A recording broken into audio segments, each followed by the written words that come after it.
öncelikle insan hakları savunucuları olarak bu sürecin başlanması bizim için gerçekten çok önemli. Bilmiyorum siyasi iktidar tarafı bunun farkında mı bu kadar? Ben daha açık konuşabilirim. Yani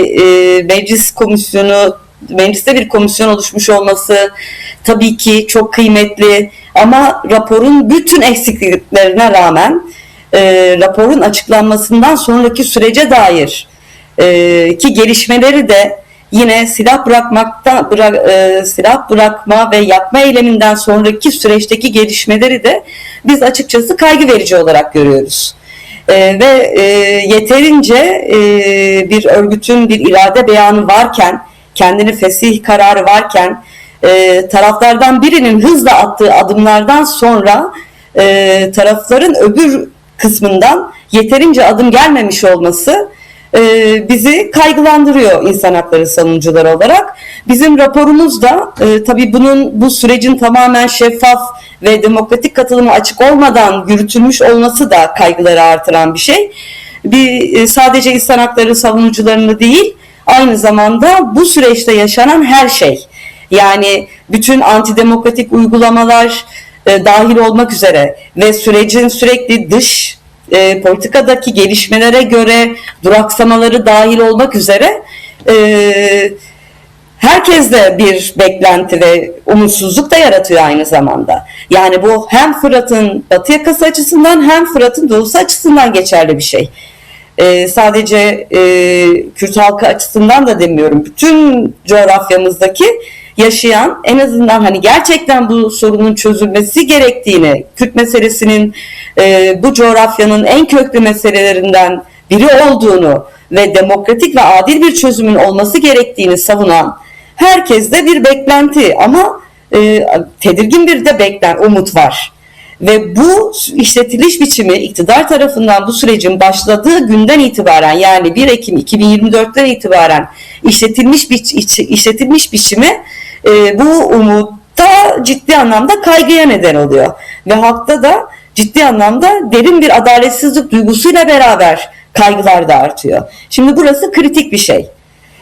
O yüzden meclis raporu meclise gelene kadar meclisin komisyonunun ismi dahil olmak üzere başkaydı. Raporda gördüğümüz şey sadece silah bırakma ve terör parantezine alan, yani 40 yıllık çatışmalı sürecin dilini rapora da yansıtan bir ifade olmuş olması bizim açımızdan eleştiri konusu tabii doğal olarak. Çünkü biz evet, silah bırakma, çatışmalı dönemin sona ermesi çok kıymetli, çok önemli. Bir kere her şeyden önce bırakıldığı andan itibaren ve ateşkes açıklandığı andan itibaren evlerimize cenaze gelmemiş olması, yaşam hakkı ihlalinin olmamış olması, bütün başka ağır insan hakları ihlallerinin yanında söylüyorum bunu, tabii ki çok değerli ve kıymetli. Ama bu silah bırakmanın sonuçta bir hukuki güvenceye sağlanması ve hani fiilen yapılmış bir şeyin resmi olarak tanınması ve devam ettirilmesi, bir daha asla diyeceğimiz bir sürecin, o geçmişe dönmemenin garantisinin oluşturulması gerekiyor. Biz İnsan Hakları Derneği olarak bakın 17'sinde 40. yılımızı kutlayacağız.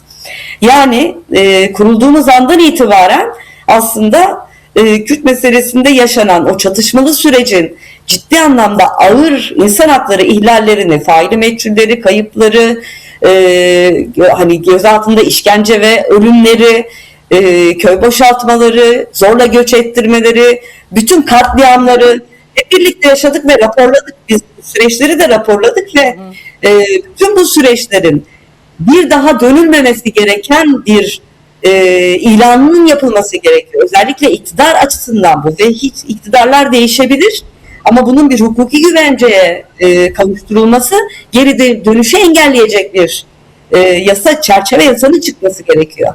Bu çerçeve yasa birkaç anlamda söyleyeceğimiz, şimdi çerçeve yasa kelimeleri uçuyor ama dünyadaki çatışmalı süreçlere dair işletilen süreçlere de baktığımızda öncelikle bir planın ortaya çıkması gerekiyor. Yani genel bir çerçeve yasa başından sonuna kadar, aynı zamanda kök meselenin çözümü, yani Kürt meselesinin çözümü noktasında da adımların da atılacağı, yani negatif barış süreci değil, aynı zamanda pozitif barışa evrilecek sürecin adımlarının da yer alacağı genel bir programa ihtiyaç var. Biz bu programı görmüyoruz. Ama başka çatışma çözümü deneyimlerinde bu böyle bir programın olduğunu görüyoruz. Böyle bir yasaya ihtiyaç var. İkincisi, örgütün silah bırakmasının devamını sağlayacak, resmileştirecek bir ayrı yasaya ihtiyaç var. Ve şu an bu bizim için daha öncelikli hale geliyor. Neden? Artık bunun resmileşmesi gerekiyor. Ve şu da bizim için kaygı verici.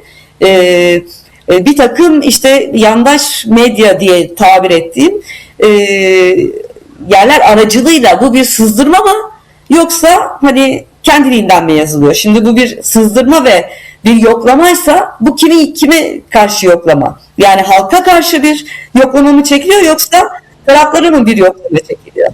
Bu demokratik bir tarz değil. Bu evet, iki tarafın da ortak mutabakatının olması gerekir bu konuda, ama aynı zamanda biz insan hakları savunucularının, avukatların, hukuk örgütlerinin de bu konuda mutlaka bir sözünün olması gerekiyor. Yani bir yasa çıkacaksa bu yasa konusunda bizim de sözümüz olması gerekiyor.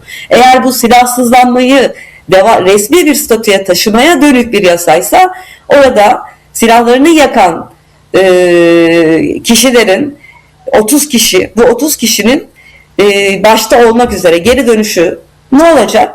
Yani nasıl dönecekler, nereye dönecekler ve ne yapacaklar? Yani bunların, bütün 30 kişiyle sınırlı olarak söylemiyorum bunu tabii ki. Silah bırakanların ne yapacağını düzenleyen bir yasal düzenlemeye ihtiyaç var. Bunların demokratik bir topluma katılımı, aynı zamanda siyaset yapma hakkını sağlayacak bir yasal düzenlemeye ihtiyaç var. Aynı zamanda eğer biz çatışmalı sürece üstüne bir tamamen bitiriyoruz ve bir daha dönmeyeceğiz deniliyorsa, burada devletin çatışmalı süreç boyunca oluşturduğu bir takım aygıtlar var. Koruculuk sistemi dahil olmak üzere JITEM'i, JÖHÜ, PÖHÜ vesaire. Yani bütün bu örgütlerin sadece bir tarafın değil, diğer tarafın da bu konuda oluşturduğu güvenlik adı altında oluşturulan kurumların, paramiliter örgütlerin, bunların akıbetinin de bu yasal düzenlemenin içinde yer alması gerekiyor. Yani bunların da artık sona erdirildiği, bitirildiği, sonra bir daha devamı da olacak. Tabii ki henüz o aşamaya geçemediğimiz için silahsızlanmanın resmileştirilmesi aşamasından o 40 yıllık çatışmalı sürecin hem kişisel olarak tek tek bireylerde hem de toplumda yarattığı derin travmalar var. Biz bu süreci de raporlayan ve bütün o çatışmalı sürecin aynı zamanda hafızası olan bir örgütüz. Bunun Birleşmiş Milletler'in geçiş dönemi adaleti olarak tanımladığı bütün bu ağır travmayla baş etme yöntemlerini geliştireceğimiz düzenlemelere de ihtiyaç var ve bu konuda da Hakikat ve Adalet Komisyonu'na ihtiyaç var. Çünkü biz temel mottomuz bir daha asla diyeceğimiz bir dönemi örgütlemek. Yani insan hakları değerlerini esas alan bir demokratik sisteme geçişin de kapısını aralayacak bir mücadele sürecidir bizim için aynı zamanda bu. 40 yıllık çatışmalı süreci nasıl raporladıysak bunun nasıl hafızasıysak, biz sizin de söylediğiniz gibi geçtiğimiz hafta 1 Ekim'den itibaren 1 Temmuz'a kadarki süreci de raporladık. Çünkü bu süreçte üçüncü göz dediğimiz, yine dünyadaki çatışmalı süreçlere dair örneklerde de gördüğümüz ciddi anlamda bir güvence olan, yani bunun devamı, çatışmalı süreçlerin herhangi bir provokasyon ya da tarafların kendi taahhütlerine uymaması gibi nedenlerle ya da kişisel siyasi nedenlerle taraflardan birilerinin engellenmesi, duraksaması gibi durumları engelleyebilmek için bir üçüncü göze ihtiyaç var. O nedenle biz taraflara kendi sözlerini de hatırlatacak, taahhütlerini de hatırlatacak bir çalışmayı bugün yaptığımız gibi, yani geçen hafta açıkladığımız raporda olduğu gibi bundan sonra da bu çalışmaları devam ettireceğimizi sizin aracılığınızla bir kere daha duyuralım. Buradaki asıl problem iktidar tarafının bu işi sadece yani bir terör örgütünün silahsızlandırma adı altında, tırnak içinde böyle ifade etmesi, ama bir tarafında demokratik bir barış ve toplumsal, demokratik ve toplumsal bir barış olarak nitelendirilmesi. Şimdi bu sürecin başladığından itibaren bu iki tabir birbirine yakınlaşacak bir süreç olarak işletilmiyor. Bunu sağlamamız lazım. Eksik kalan kısmı tam da aslında belirttiğiniz kısmı. O zaman hafıza demişken şurayla da devam edelim derlerse kısaca. Hatırlattınız aynı zamanda bu hafta 17 Temmuz İnsan Hakları Derneği'nin kuruluş yıl dönümü. Tabii bu çerçevede çeşitli etkinlikleriniz de olacak ki yaptığınız çalışmalar da aslında ortada. 40 yılı bulan bir hafızadan, bir adalet, hak, hakikat, yüzleşme çağrısı yapan bir kurum aynı zamanda. Tabii bir yanıyla da sıkı yönetim koşullarında kurulan bir dernek ve aslında o dönemden bu döneme verilen bir hak arama mücadelesi, adalet mücadelesi, insan hakları mücadelesi veren bir yerde duruyor. Tam da belki de şunu konuşmakta fayda var. Süreç ve barış tartışmalarında bu başlığın önemi, insan hakları mücadelesi, yaşam mücadelesi ve belki de sayısız dosya var önünüzde ki biz biliyoruz İnsan Hakları Derneği olarak takip ettiğiniz sayısız dosya var önünüzde ki raporlaştırdığınız çok sayıda dosyada ve yaşanan katliamlar da var ki keza aynı şekilde. Belki biraz bu kısmıyla da devam etmekte fayda var. Bu başlığın kendisi neden tam da bu süreçte daha da bir önem kazanıyor? Şimdi şöyle diyeceğim açıkçası, bu başlığın bir kısmı. Biz henüz negatif barış sürecinden pozitif bir barış sürecine geçemediğimiz için bütün bu dediklerinizi konuşamıyoruz. Yani o ağır travmalar, ağır insan hakları ihlalleriyle bir hesaplaşma ve bir daha böyle bir döneme gitmeyeceğiz biz diye bir taahhüt, gerçekten bütün bu ihlallerin mağdurlarının, sadece mağdurlardır değil, tek tek mağdurların ihtiyacı değil bu hakikat, adalet ihtiyacı. Aynı zamanda toplumsal bir travma var ortada. Ve bu travmadan etkilenmeyen neredeyse kimse yok. Ben bunu 10 Ekim'e kadar, yani Ahmet bombalanması, arkasından Suruç, arkasından 10 Ekim dahil olmak üzere uzatırım. Bütün bu sürecin, çatışmalı sürecin ağır travmalarıyla baş edebilmenin yolu hakikat, adalet ve cezasızlıkla mücadeledir. Biz kurulduğumuzdan beri buna dair çalışmalarımızı yürütüyoruz tabii ki. Ama burada eğer bir barış masası kuruluyorsa, bu pozitif barışa geçildiğimiz andan itibaren bizim de içinde olacağımız bir gerçek bir hakikat ve adalet komisyonunun meclis bünyesinde kurulması gerekiyor. Ki bir daha bu ağır insan hakları ihlallerinin yaşamayalım. Derneğimizin kuruluş dönemindeki atmosferi siz söylediniz. Hani 12 Eylül askeri yönetim koşulları içinde toplumun tamamen nefesinin kesildiği, bütün kurumların dağıtıldığı, toplumun örgütsüzleştirildiği, basının tamamen kapatıldığı, sendikaların kapatıldığı, demokratik kitle örgütlerinin kapatıldığı bir dönemde, insanların neredeyse birbirine merhaba bile diyemediği bir dönemde bir araya gelen ve bütün bu böyle bir sistemi kabul etmiyoruz diyenlerin inanılmaz bir kolektif dayanışmasıyla kurulan bir örgütüz biz. Şimdi o günden bugüne baktığımız zaman bugün de yaşadığımız ciddi anlamda hak ihlalleri var, değil mi? Herkesin neredeyse sosyal medya paylaşımından cezaevlerine atıldığı, toplumun tamamen bütün 2009-11'ler dahil olmak üzere toplantı, gösteri yasakları, herhangi bir şekilde iktidarın yaptığı herhangi bir şeye muhalefet etmenin, eleştirmenin hapishaneye kapatılmayla, cezayla, yargı tehdidiyle karşı karşıya kalındığı, işte muhalefet partilerine dönük özellikle kayyum atamalar, yerel yönetimlere zaten hani saymaya bile gerek yok. Ama bütün bu süreç gösteriyor ki ağır insan hakları ihlallerinde ısrar devam ediyor. Ve bu da sürece dair umudu azaltıyor.